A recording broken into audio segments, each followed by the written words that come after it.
Hello, hello, hello. I am making a video. The baby dog is in bed already, but I am still in the garden and enjoying the last sunlight, and it looks absolutely great. The sky is completely blue, no cloud at all. Completely blue, the blue gone. Absolutely gorgeous. Absolutely gorgeous. This is beautiful. And here is my beautiful, beautiful English laurel. And there is the beautiful purple rhododendron tree.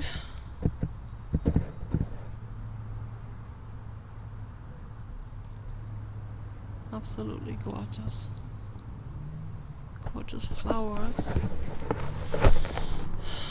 I'm getting grounded and the computer is getting grounded as well. I have to mow the lawn. So I'll put it like this. This will work. Okay. Yeah. So I hope my computer doesn't shut down. I tried with the other military specification computer and that shut down yesterday. I think that's yesterday. It shut down while I was out here recording. After 40 minutes of recording, it went into slow motion, and I don't know why, but it could be because the sun was probably hitting the side, and maybe the computer heated up too much, the monitor heated up, I don't know. But it slowed way down until it shut completely down, and then I couldn't even use the mouse anymore. So the arrow was not moving at all, and I decided instead of shutting the computer down manually, I just wait, let the computer figure it out. And I said, computer, I know you will figure it out. You can recover yourself. And it did. It recovered itself. It's amazing. Don't underestimate your computer. Don't underestimate your technology, your machines. Okay, never underestimate that. So this is real nice here, out here. I recommend to people to go out into the garden and get grounded. Ground yourself. This is very important to do. Look into the trees every day. Look into the movement of the branches and the leaves. Observe the animals, the wild animals, and let them be. Give them space and trust to be around you. Talk gently with wild animals and just let things be around you. If a neighbor screams or if they make noises, just let it be. Let people be. If they make loud music, that's pretty annoying, but let it all go the way it wants to go. The video doesn't have to be perfect if you're making a video. No video has to be perfect. There's no need for perfection for anything. You have endless amount of time. Okay. No one is taking anything away from you. You don't have to be getting this or that first before someone else gets it. Let the other realtor buy the property. You have endless amount of time. And if that happens, then so be it. Then you go out and you you'll find even more fitting property, fitting for your needs. Okay, so the same with everything in life. You don't have to cling to something. Oh, a business deal. I gotta go to El Salvador to seal that business deal or whatever, No, well, I'm never going to El Salvador, no matter what enticing business deal might come up. I will never do it. So,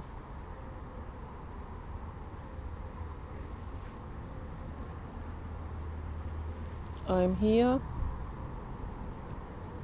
in my paradise garden that we made a paradise out of. It was pretty much a dump site when we got this house in 2006. Yeah. So it was what? Summer 2006 we got this house. And it was in bad shape, everything. Yeah, it was terrible. Very sad, all of that.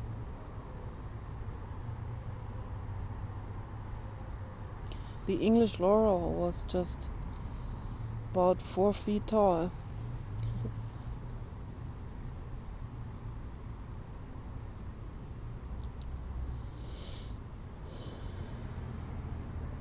I didn't even notice these amazing rocks under the English laurel for some reason. I wonder how these rocks got there. I wonder how did they get there later? Then that's impossible. I've found really amazing rocks under the English laurel. Those were hand ground rocks, like petrified wood.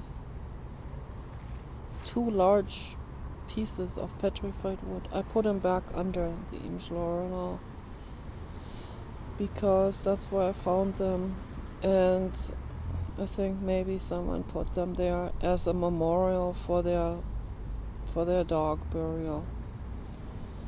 So I have a feeling there was a dog burial. And then the amazing English laurel grew out of it.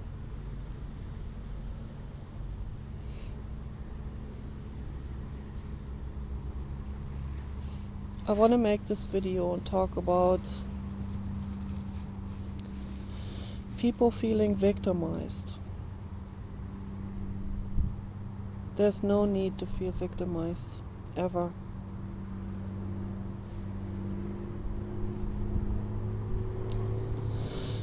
You're not a victim.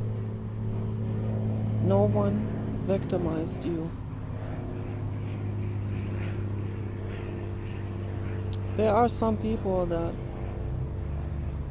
obviously have been victimized physically or psychologically.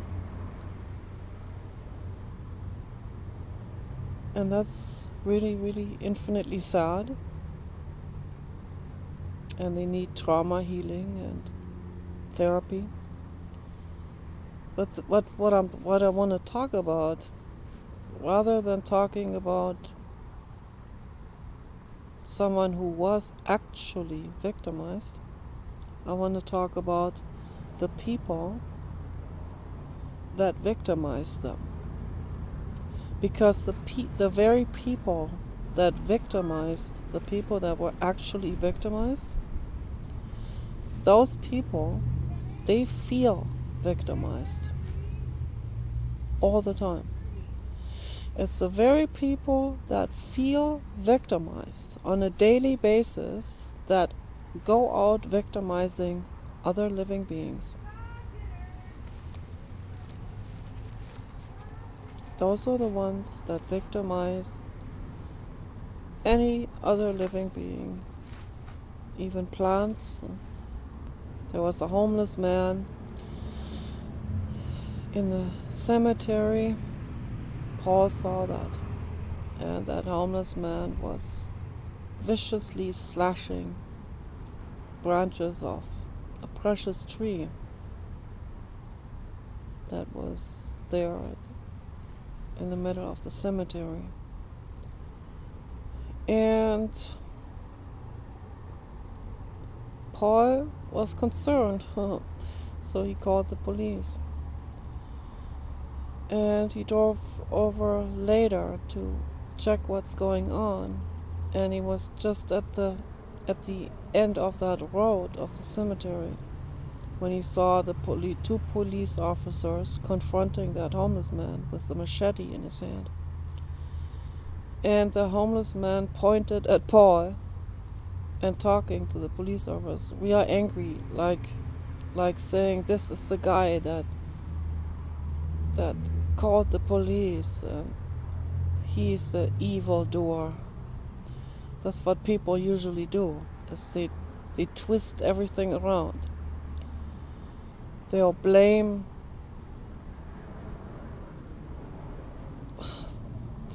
someone who calls the police, or they will blame a messenger, or they will blame someone who investigated something and reports on it.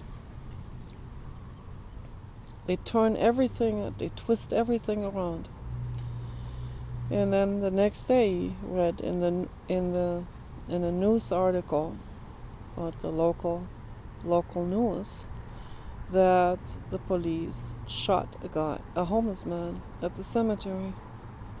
And that was most likely him, because when he went there the next day, the other homeless people had put stuff like food items into the branches of that tree, and even on top of a branch stump, like they were giving this a memorial for the homeless man that was shot. The homeless man was completely out of it, completely crazy. The reason why they shot him is because they shot him dead, because he was coming up to the police officers, slinging the machete. And the officers have the right to shoot someone down when they feel physically threatened. And I think every single person should have the right to shoot someone down when we feel physically threatened by that person, when there's a real reason for us to feel physically threatened. Either a gun shootout or someone coming at you with a machete. Okay? That should be enough reason for you as a pedestrian, as a resident or civilian, to defend yourself with a lethal weapon. Okay? You should have the right to shoot a person like this down. I would do it even if it was not legal. Or if someone came at my dog or Paul, I would shoot that person down if I had a gun. So that's in our Constitution. Thomas Jefferson and the other founders have declared that it is our civil right to defend ourselves when we feel like there's another person coming at us that is about to hurt us physically. We have the right to defend ourselves with a lethal weapon. We have the right to shoot someone down.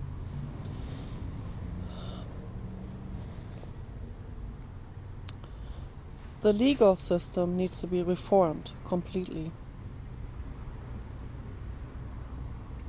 And that's what Donald Trump and Elon Musk and Robert Kennedy and Tulsi Gabbard are doing. And all the other good people. Okay. Everyone else who really has good intentions. That's what they're doing. That's what they're trying to do. And they're working very, very diligently and fast and efficiently on this to fix everything, to make it better. The news articles, they are written by market psychologists. They are written by people that are not only biased towards the Democratic Party, for the Democratic Party. This is not even about the Democratic Party. They're biased. They're biased against the good people in office. And not only that, they are paid to slander them. Okay? So whatever you read on any news source, like CNN and the other ones, on almost all of those news sources, one is worse than the other, actually. CNN is probably the absolute worst. They are completely corporate bought. They're paid for by, they're bribed with millions of dollars by Bill Gates to slander Elon Musk and Donald Trump.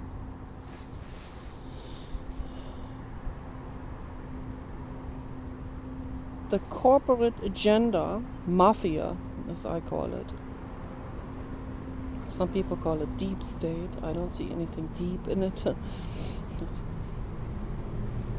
This is all about money, but yeah, whatever people want to call it. The reptos, the underground government, mafia, corporate agenda, string holders, okay, whatever you want to call it.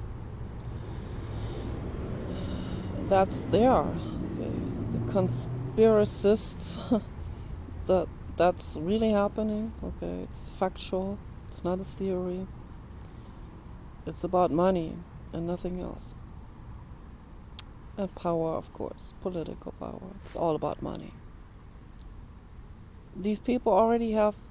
There are some people that have trillions of dollars. That's never declared by anyone. That's never written about, never publicized, because they keep their money in various places, not just sewn into the furniture, but in Swiss bank accounts, in underground bank accounts, in mafia bank accounts, in gold bars, in gold bar vaults, and you name it. They have such unimaginable wealth. They don't even know where to put all of that stuff anymore. And they probably have money in every bank in the whole world. In every country, they have money stored. And so that they don't have to declare it. They only declare a fraction of it, which is then probably, whatever, 50 billion, and the rest, the other trillions, they are stored somewhere else, in Swiss bank accounts, undeclared, or in Liechtenstein, where they don't have to, where they're not obligated to file any kind of income tax report, or some places like Monaco, for example, where they don't have to pay any income tax, where they don't have to declare anything. They have it in bank accounts there. There are filaments everywhere in the whole world. Those people are cosmopolitan. They constantly fly across nations. They have their dirty fingers in every opportunity that arises. They leave nothing untouched. They call it success. George Soros, he'll call that success, what he has done to the United States. It's unbelievable what he has done. The corruption, the political corruption, the gutting of the entire US government. Together with the Rothschilds, they work hand in hand. The Federal Reserve owners that make themselves unimaginably rich on cost of very, very diligent, honest, and hard-working US citizens that have worked for decades. That some people worked for 60 years at jobs like Safeway, Rite Aid, McDonald's. Their whole lives they have done jobs like that. Tedious, hard jobs, dirty jobs, all kinds of horrific or dangerous jobs. Worked really hard to fulfill their American dream once they get into retirement age, 65. So at 65, they've saved up some money. They buy their dream house. The tax money has already been siphoned away from them all these years. They get nothing in return for it. Get measly pittance for it back. And then they finally retire. They buy their dream house that they can just barely afford with a ridiculous low amount of money they saved up after working all these decades. They may have saved up $500,000. That's about it, right? Then they buy their dream house, they buy their ranch that they always wanted, a horse or two. So they finally buy that, and a large dog. And then, on top of all of that already, the government, the local governments, any kind of governmental instance, they can't even grant this retirement,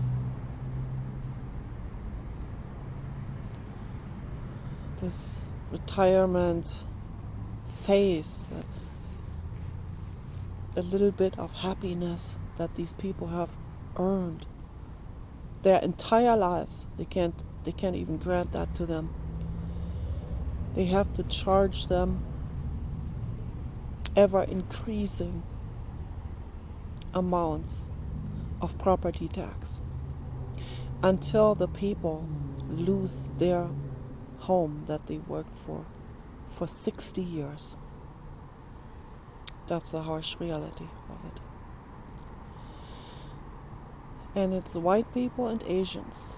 Let's make no mistake about it. It's white people and Asians who fall into that category. White people and Asian people that are 65 and older that fall into this category. They're losing their homes. The ones that are smart, they see is this coming, and they prepare, and they say, and they think about this for a year and discuss that with each other. What can we do to still have a peaceful life, a peaceful retirement? So they buy a fifth wheel trailer and a truck,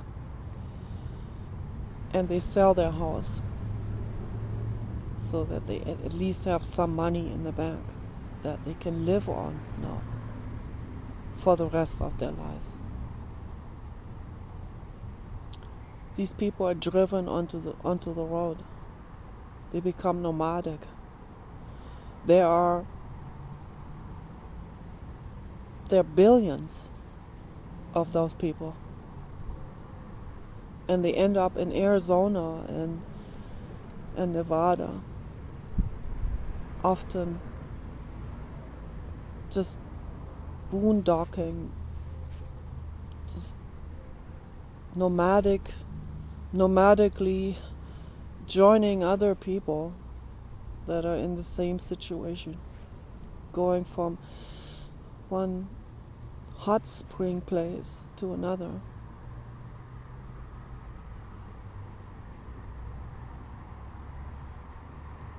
And that is their retirement. They can't even have a steady home anymore. That's the reality of it. Because the money has been mismanaged. The money is going to the people that the politicians think will vote for them. The demographic.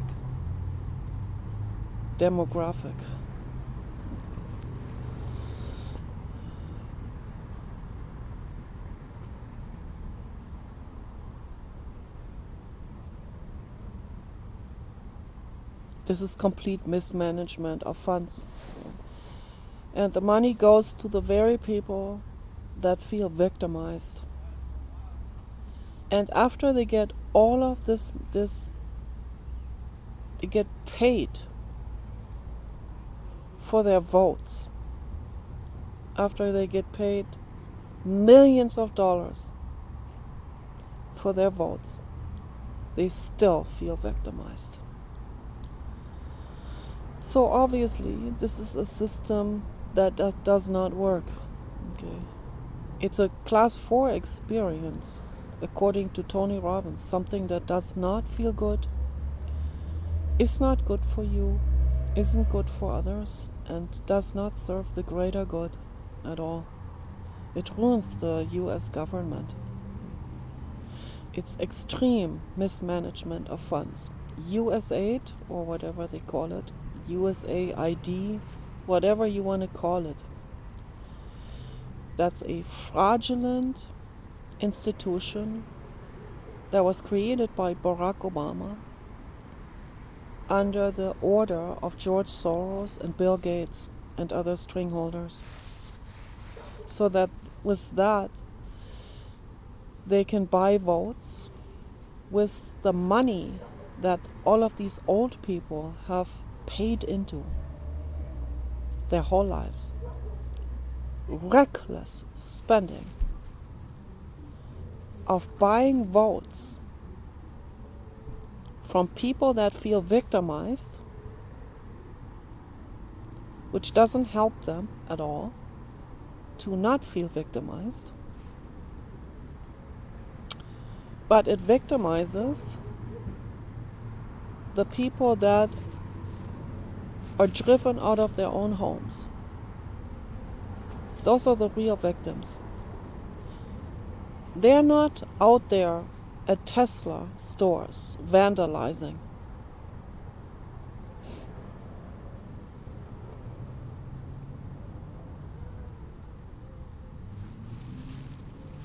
It's the old Democratic people, the Democrats, that are being paid a lot of money. I heard they're being paid like $40 per hour to protest at Tesla stores. Protest for what? For Elon Musk helping all of us? Fixing everything? Fixing this broken government? Protesting against that? Whatever pays, right?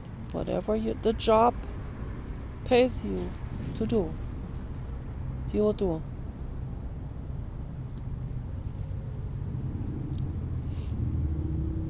The hardworking people that worked honestly, that gave their sweat and blood and tears for 60 years, they're not the ones. They're not the ones lighting things on, incinerating things,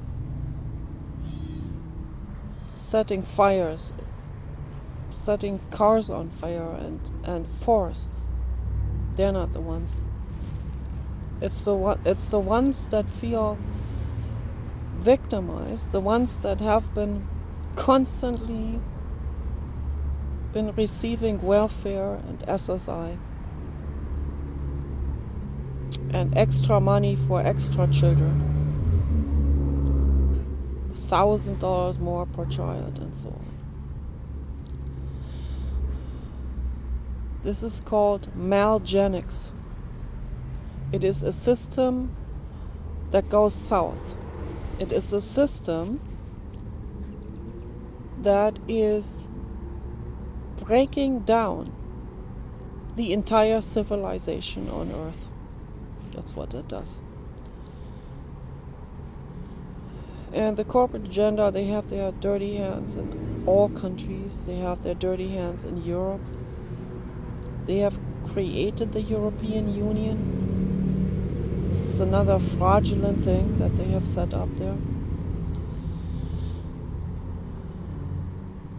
to make it completely corrupt. They brought in endless amount of voters from third world countries, from broken countries, mentally ill countries. They've taken all of their mentally ill people, the worst of the worst criminals, the most violent ones they took in, and here as well, and Canada as well. What's going to happen is these countries are going to be breaking down. Elon Musk and Donald Trump are trying to fix this as best as they can, and to fix it so that they can at least buy time for us before it completely collapses, before we have Armageddon. Okay. Elon Musk said Armageddon's eventually going to happen. But what they're trying to do is they're trying to push it further into the future so that it doesn't happen sooner than it would normally happen under this trajectory. So they're trying to fix these things. I want people to understand the facts about all of this.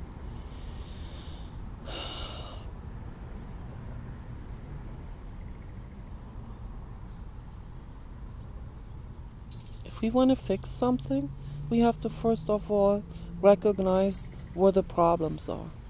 If we don't recognize where the problems are, then there's no way, then we are blind. Then how can we fix something if we don't recognize where the problems are? Let's use my example here. I'm very open about my life anyway, about this, and I have to be if I want to help anyone.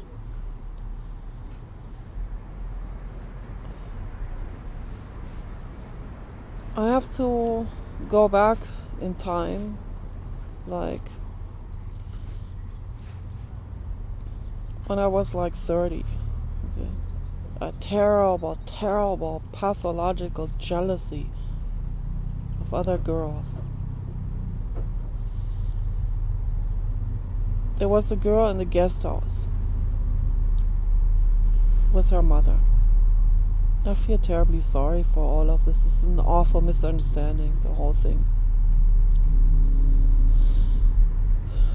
I feel absolutely sad about this, looking back. She was mean too, and she had jealousy too. We were jealous of each other. Okay. I couldn't understand why she'd be jealous of me, and she probably couldn't understand why I was jealous of her. And that's always how it goes. We always think the other one has it better or something, or the other one's prettier or more desirable, more desired. And yeah, it's ego. It's bad, It's ego latches onto childhood trauma and all of this when we have not received the ultimate love from the mother, the way we should have. And I'm not blaming all of this on the mother, but this is very, very critical, you know. That's why it is so infinitely critically important that the mother gives her child unconditional love.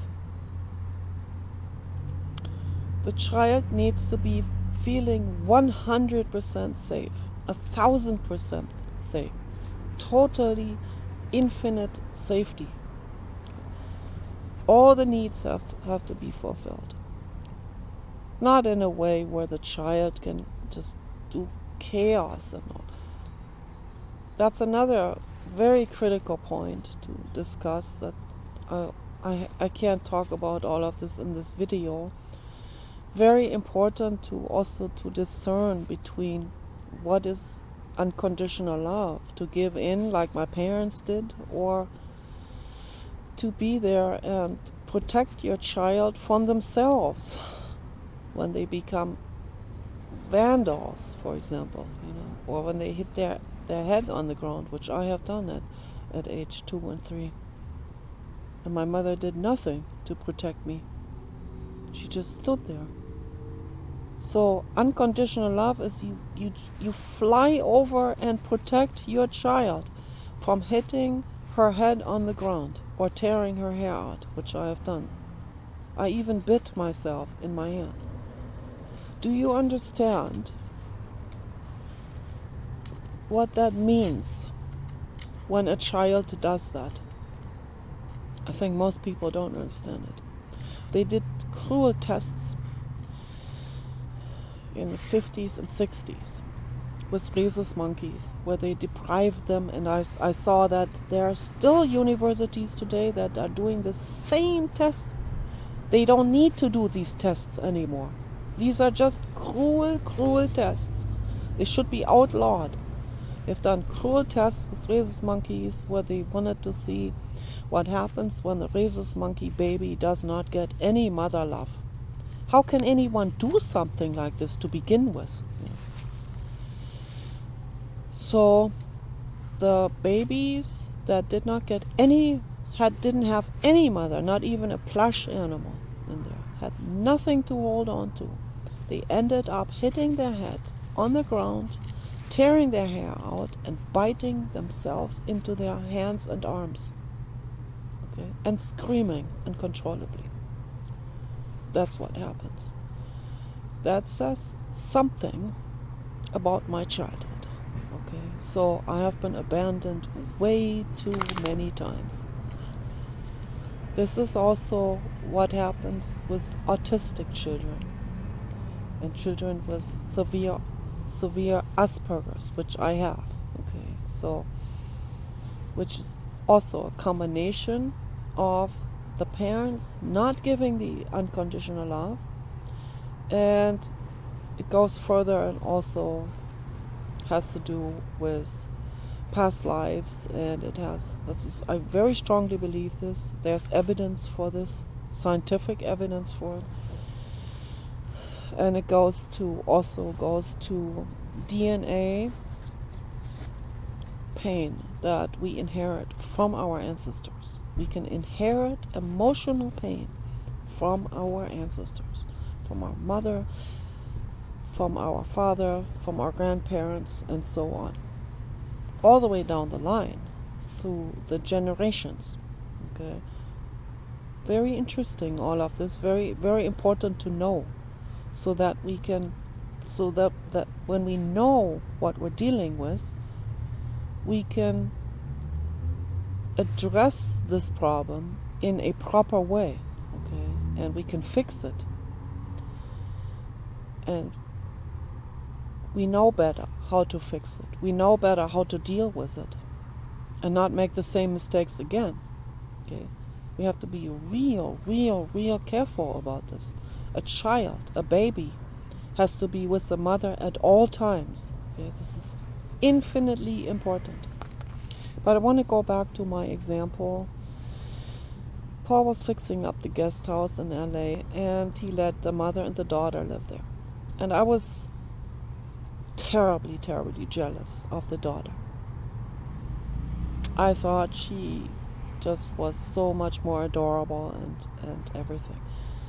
And with my childhood trauma, my ego, and all of this combination, it made me feel the other one being so beautiful, made me feel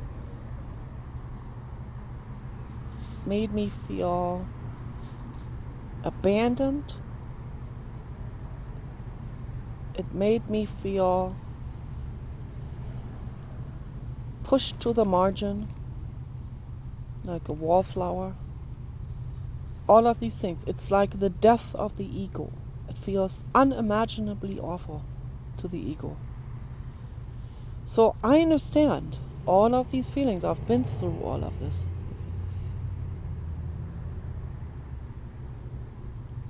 It's very serious. So I can, in a state like that, I can go into a feeling of feeling victimized and just lash it out and act it out right and left, right? That's not a very good way of living. Or I can go to a person I trust and I can cry it all out. And I was still in primal therapy at that time, and they did not help me. Primal therapy had taken a nosedive already during that time. 2 people I knew had died during the time that I had also been in LA and at primal therapy. So it was taking a turn downward. And that was after Arjanov had gone into retirement and let other people and baby dog, why? And he let other people take over. So he let other people take over the decision making and all of this. Baby dog, take it easy now. No, baby dog, take it easy now. Baby dog, why are you doing this? Why are you doing this? Baby dog, why? Oh, he hit me real hard in the arm. He comes running and he does not stop. He runs right into me. He's done it so many times already. That hurts so much. Yes, you need to be more gentle. You need to be more careful. Be more careful, baby. Yeah, don't be so no. Don't be so rough. Don't be so rough. Okay? Don't be so rough, please. He's very, very rough, but I'm still gentle. I still have to be gentle with them. We still have to be gentle with them. They don't know better. They're very rough dogs. Yes, and Zucken. So it's very important. Oh no, a mosquito. I caught a mosquito. Oh, I caught a mosquito right in the act. Okay, I have to put baby powder on him. That's what I have to do. Mosquitoes are coming out now. Oh, okay. So I think it's very important that we make the decision that we take charge of our own life. And I can feel jealousy, I'm not going to suppress the jealousy, but I have to cry it out. Okay, I have to talk about it and cry it out. Not lash it out, not let it out, not act it out on someone else. Okay, that's very, very important. I have to deal with it the right way. I have to deal with it in a way where I actually fix the problem. Okay, I talk about it to people, or I write it down into a journal book, and I write down all the details of it, the way I feel. I cry it all out. I can cry it in however long it takes. Sometimes it might take days, right? And we cry it all out. What is the feeling? How does it feel? I feel abandoned. I feel not looked at. I feel like the other one is better, and the other one gets all the attention, and no one looks at me, or feelings like this. The ego feels destroyed. So that is the entry point into our healing journey. Okay, it actually is. That is what we need to do. We need to dive into that. That what the ego wants to run away from. That is what we have to actually sit with in meditation, in the inwardness meditation process. We have to cry it out and feel it. Okay, we are not victims. Whatever happens to us, we are not victims. Whatever, even if people are actually victimized, it is a challenge. You are not a victim. This is a soul challenge for us to sort things out again and again and again and again. Sort it out, cry it out, heal it, restructure your life, make your life more damage proof, okay? Figure things out to still save your money and still have freedom and still enjoy things. So there's a lot out there that we can use and utilize in a positive way, in a sustainable way, for us to heal. First of all, that's a whole subject by itself, holistic healing. There's no money even needed for it at all. There are natural resources out there, like plants and minerals and hot baths, that we can do to heal ourselves, really heal ourselves. Stuff that you would never hear from a medical doctor or a surgeon. No, they don't get their kickbacks from that. So we can take charge of our lives. Okay, if I'm jealous, I can take charge of my life by leaving that other person alone and not struggle with anyone. Okay, you can walk away from that situation if it's too much, obviously, and you have to always be by yourself in meditation, and you have to go through it by yourself. You can have a good Samaritan listen to you, but don't demand anything from that person. If they want to walk away, if it's too much for them, let them walk away. If someone is there that wants to be there for you and hold your hand, that is an infinite present from the infinite cosmos. So even primal therapy, I could not expect these people to be always there for me and be the perfect therapist. So in the end, it went bad. So it is what it is. I'm still not victim, even though I paid a lot of money into it. I'm not a victim. I just have to restructure my life. I have to take charge of my life. When I said to Franz Janoff that I'm quitting primal therapy because too much money, and we want to save money, and Paul and I want to start to do something with real estate, try to get into that. She said to me, so you want to make money without working for it, right? I mean, what a bummer statement that was. No. She still has a lot of work to do on her own therapy, obviously. But that wasn't going anywhere, okay, in the end. So I don't recommend to anyone to do primal therapy. These people have made too many mistakes. With many people. 2 people died. And then there were a bunch of people that died in primal therapy because of bad therapy before I ever came to primal therapy. So that was even, some of them were even celebrities. John Lennon was in primal therapy. Okay. Once he started primal therapy, they made mistakes with him. It's horrible.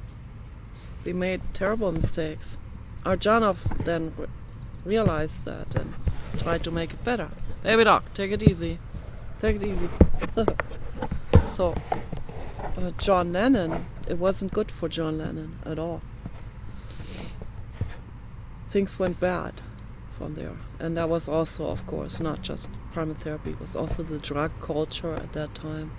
So that people thought drugs were healthy or something. But primal therapy, that was not the way he was then blaming his parents for everything. So primal therapy has a lot of flaws. It's a very lopsided therapy approach.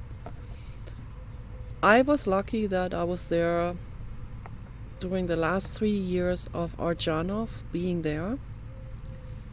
Him having learned a lot from the other people, on cost basically of the other people. That wasn't his intention, of course, but the other people had to suffer, and people had to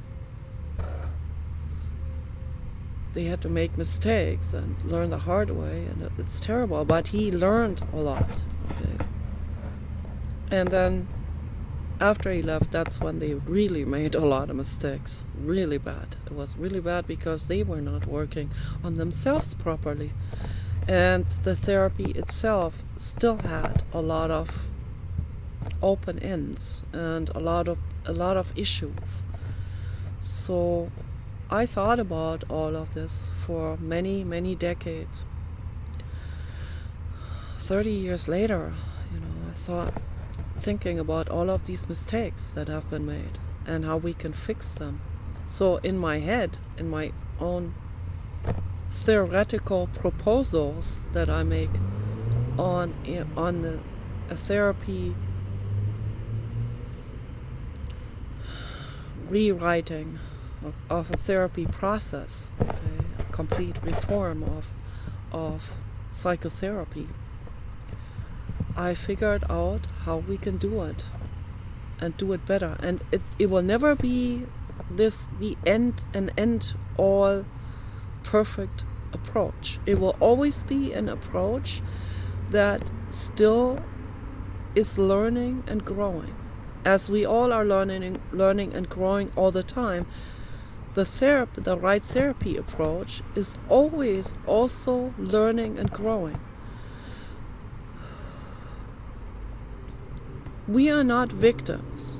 Okay? That's a first thing that we need to realize. It's very, very important.